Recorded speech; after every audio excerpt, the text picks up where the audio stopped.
Modernong pagbabago ang sisibol sa mayabong na ekonomiya, ngunit ito nga ba ang hudyat na dapat tayong mabahala sa kaunlarang ating tinatamasa? Sa kasalukuyan, talamak na ang paggamit ng makabagong teknolohiya o artificial intelligence kaysa nakagawi ang uri ng pamumuhay sa lipunan.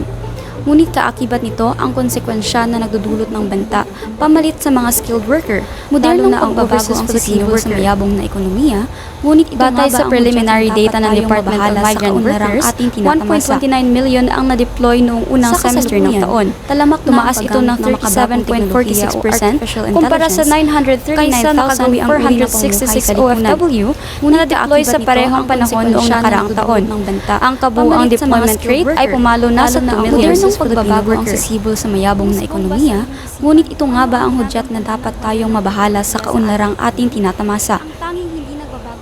Sa kasalukuyan, talamak na ang paggamit ng makabagong teknolohiya o artificial intelligence kaysa nakagawi ang uri ng pamumuhay sa lipunan.